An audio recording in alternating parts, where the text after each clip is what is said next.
बिस्मिल्लाहिर्रहमानिर्रहीम। दौलत करीब आने लगती है तब ख्वाब में 5 चीज़ें नज़र आना शुरू हो जाती हैं। वो 5 कौन सी चीज़ें हैं जो ख्वाब में नज़र आ जाएं, तो समझ लेना चाहिए कि दौलत करीब आने की 5 निशानियां हैं। क्या आपने कभी सोचा है कि ख्वाब भी बोलते हैं? कभी ऐसा ख्वाब देखा है जो जागती आंखों से ज़्यादा सच लगे?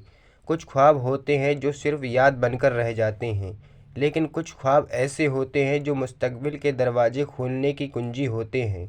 ख़ास तौर पर वो ख्वाब जो दौलत की आमद का पैगाम लेकर आते हैं, लेकिन अक्सर हम उन इशारों को समझ नहीं पाते, नज़रअंदाज कर देते हैं और फिर किस्मत हमारे दरवाजे पर आकर वापस लौट जाती है।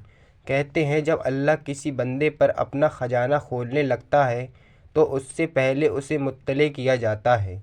वो इशारे देता है, ख्वाबों के रास्ते से नींद की दुनिया में कुछ अलामतें दिखाई जाती हैं, कुछ निशानियाँ, कुछ मंजर जो अगर समझ लिए जाएं तो बंदा अपने मुकद्दर को बदल सकता है।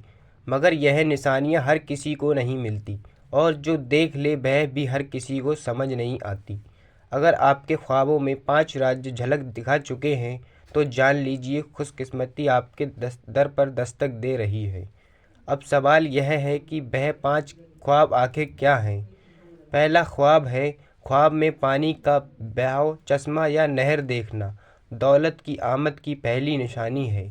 कभी कभी इंसान की ज़िंदगी में ऐसा वक्त आता है जब हर दर बंद नज़र आता है, हर दरवाजे पर मायूसी की जंजीर लटकती है और दुआएं जैसे आसमान में गुम हो जाती हैं।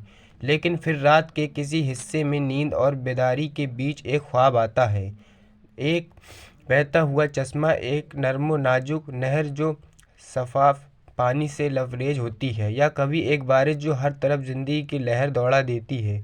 ये ख्वाब बेमायने नहीं होते, बल्कि रूहानी ज़ुबान में इनका मकाम बहुत गहरा होता है। इमाम इब्न सहर रहमतुल्लाह फरमाते हैं, ख्वाब में साफ बहता हुआ पानी देखना रिज़्क़ की खुशादगी, दौलत की आमद और नहब्स की तरहत की अलामत है। ऐसे ख्वाब सिर्फ आम नींद की पैदावार नहीं, बल्कि अल्लाह ताला की तरफ से एक बारिश होती है कि रिज़्क़ का वो दरवाज़ा जो बंद था अब खुलने वाला है। कुरान मजीद में पानी का ज़िक्र कई मकामात पर आया है और हमेशा उसका रिज़्क़ और बरकत से ताबीर किया गया है। अल्लाह ताला फरमाता है, मैंने हर ज़िंदा चीज़ को पानी से पैदा किया। यही पानी जब ख्वाब में आता है तो ये किसी बड़ी रूहानी या माली तब्दीली का पेश खेमा होती है। मसलन अगर कोई ख्वाब में देखे कि वो किसी चश्मे से पानी भर रहा है, तो यह अलामत है कि अल्लाह ताला अनकरीब उसके हाथों में से वसीला देने वाला है, जिससे उसका रिज़्क़ मुसलसल बहने लगेगा। और अगर कोई देखे कि वो पानी में नहा रहा है, तो यह पाकीज़ा और गुनाहों की माफ़ी और एक नई रूहानी ज़िंदगी की अलामत है जो बहुत जल्द उसकी दुनिया में नमूदार होगी। अगर पानी ख्वाब में पूरा सुकून, तो दौलत यह के साथ जहनी सुकून की अलामत है। अगर पानी वह मौजों में बहता है तो उसको अपने साथ ले जाएं।